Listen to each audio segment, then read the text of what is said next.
सलमान साहब अस्सलाम वालेकुम, बहुत शुक्रिया आप हमसे गुफ्तगू कर रहे हैं। तो मेरा भी और मेरी को एंकर का भी और आवाम का यही सवाल है, मुर्गी का गोश्त और अंडे क्यों हैं इतने महंगे? जी बहुत शुक्रिया जी पाकिस्तान पोलिटिशियन को मौका देने का और हमारा मौक़िफ़ सुनने का। देखें, इस वक्त जो हमारी पोल्ट्री इंडस्ट्री है वो पिछले 2 साल से क्राइसिस के दौर से गुजर रही है।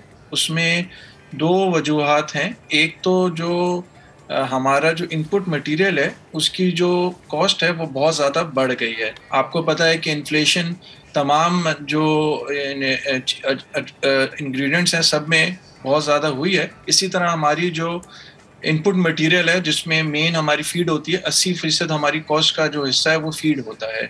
तो जो हम लोग का फीड का रॉ मटेरियल है उसमें बहुत ज़्यादा महंगाई हुई है, जिसकी वजह से फार्मर को लॉसेज हुए हैं। इसको मैं आपको थोड़ा सा तफसील में बताता चलूँ।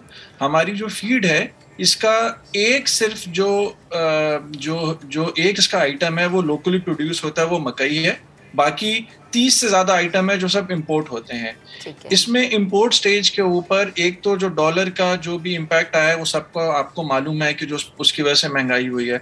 उसके अलावा पिछले 2 बजट्स के अंदर हुकूमत ने मुख्तलिफ जो आइटम्स हैं हमारे उन पे इंपोर्ट स्टेज पे टैक्सेस लगा दिए हैं, जिसमें सेल टैक्स भी शामिल है।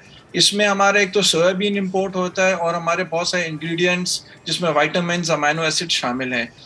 दुनिया में कहीं पर भी जो हमारी जो खुराक होती है उसके जो रॉ मटेरियल होता है उस पर टैक्सेस नहीं लगाए जाते। यहाँ पर जो है वो इन तमाम आइटम्स पे सेल टैक्स और दूसरे टैक्स लगा दिए गए हैं, जिसकी वजह से इसकी कॉस्ट बढ़ गई है। मकई जो है, जैसे पूरी दुनिया में ग्रेन महंगी हो रही है, इस तरह से मकई भी महंगी हुई है और बहुत सारे मुल्कों ने अपनी ग्रेन की एक्सपोर्ट पर पाबंदी लगा दी है अपनी लोकल जो खुराक की जो ज़रूरत है उसको पूरा करने के लिए।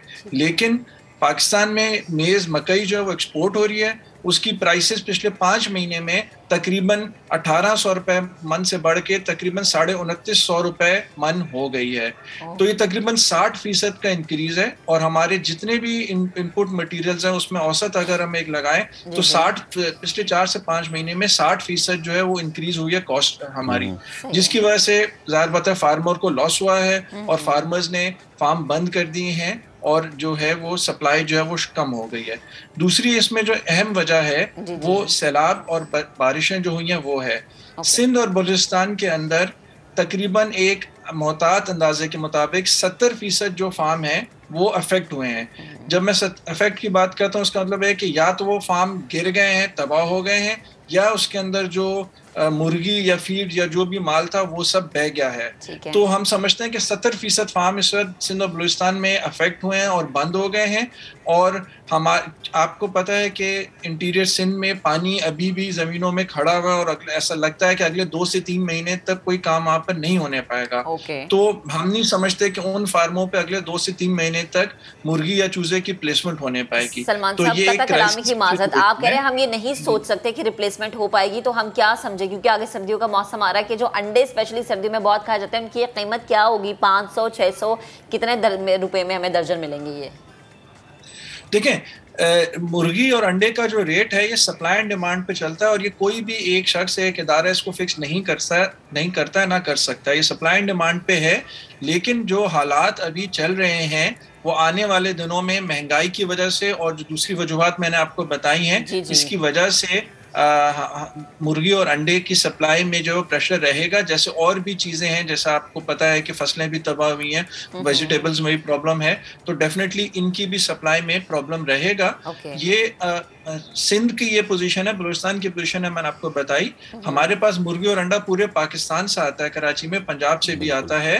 तो अभी भी और आगे भी अभी हमें उम्मीद है कि वहाँ से ये सप्लाई जो है वो चलती रहेगी और जो है वो इंशाल्लाह आवाम को सस्ती मुर्गी और सस्ता अंडा, जो कि एक सस्ती प्रोटीन का जरिया है, वो मिलता रहेगा। ठीक है, बहुत शुक्रिया। सलमान मुनीर साहब हमारे साथ मौजूद थे। तो उम्मीद पे दुनिया कायम है और उम्मीद ये है कि अंडे सस्ते हो जाएं, लेकिन देखिए कि सस्ते होते हैं या नहीं।